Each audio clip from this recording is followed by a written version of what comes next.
So many people are looking to eat more whole foods with fewer ingredients and preservatives. People are also looking to save money and time. It's about getting back to basics. True. So save the unnecessary additives. Today we're going to show you how to make some of the most common kitchen mixes on your own. Welcome, Melanie Zook, the owner of Fresh Start Nutrition. Thank you. Hi, Melanie. How are you? Good. How are you? Nice to see you Fine, both. thanks. We could say that this is, what, 7 different recipes in one segment. So you're getting a lot of bang for your buck here. That's right.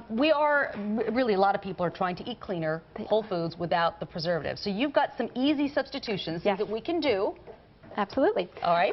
Most pancake mixes, as you know, we should be eating more whole grains, but most pancake mixes are not whole grain. No. They're often made with just that enriched wheat flour, which is not whole wheat flour. This mix that we're about to make is not only multigrain, but it's whole grain.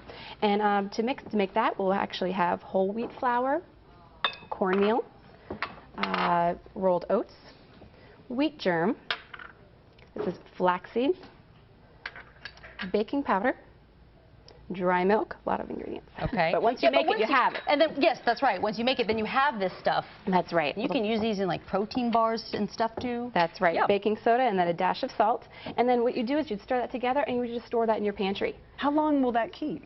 You know what, since it's whole grain, you're going to want to either use it up, within a few months or store it in the refrigerator. And it would last even longer so that the fatty acids don't go rancid. See, then you have that instead of your, regular pancake mix. That's good. Yeah. You can do that. Yes, and then when it comes time to make the batter for pancakes, you would pretty much make it the same way you would a regular pancake mix.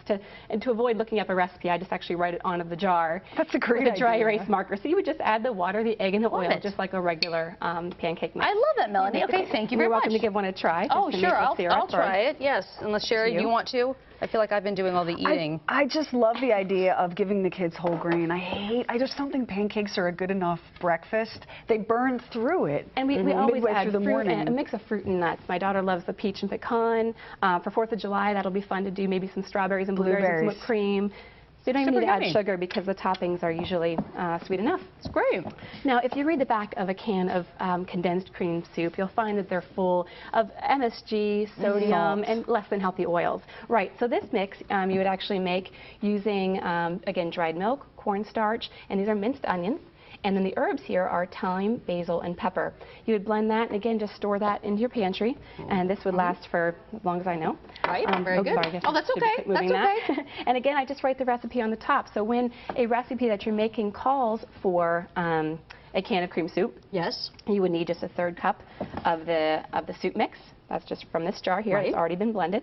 And you would need either broth or bouillon then. So here I'm using a broth packet. I like these because they take up less space in the pantry, less packaging than, say, your Tetra Paks or it's the just the amount cans you of need. broth. Just the amount you need. And these tend to be less sodium than bouillon. So if you can Very find good. it, they're not easy to find though.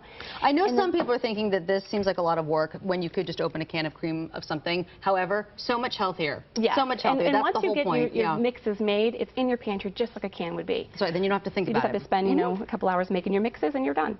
Usually, consider it is cornstarch based, so normally you just want to add a little bit of cold water at first to make a slurry, and that's going to cut down on the lumps. The lumps. And then you add the rest of the water, simmer that for a while, and then it will thicken up just like cream, regular cream soup. That's pretty amazing. Good. Yes. We had a little mishap here earlier. Yeah. It's been sitting on the stove while bit, it's scorched and it doesn't look as pretty as it's supposed But it to. does But it turns out to be like regular cream of whatever and soup it you're smells making. nice and savory. Yes, it does. Okay, what's our next one? Chocolate syrup, as you know, is not only a kid favorite, but it's also a wonderful post-workout snack for adults. This is the one I'm really excited about because my kids beg me to buy chocolate syrup, but it has a lot of high fructose corn syrup in it. As well as preservatives Yeah. and usually artificial flavors. But this is actually just made with some sugar. I actually just have organic evaporated cane juice, which is basically just sugar, but it's the organic, a little friendlier to the farmers out there. Okay. The cocoa powder, little vanilla extract, and water. And you would put all of that into the saucepan and let that simmer. Careful not to scorch it. And then once it cools, you would just store it in the refrigerator in a squeeze bottle. And you have homemade chocolate syrup. That's what that is. So it's actually why don't you try a great that, dessert and ice cream topper, too. Okay, let's watch this. Ready? That's a great idea. Get Melanie, this is good. I can do all of this. Yes. And I can this do all actually of takes this. minutes to make, just long enough to cool and put it in your fridge. My children won't know what hit them. You can Oh my trick those gosh. kids. Is it delish? And it's so much better than the, you know. I'm glad you Because like you can it. taste the cocoa, you can taste the chocolate You in can. it. You Colleen, can. that's good. Good one. Okay, I'll try that too in a second.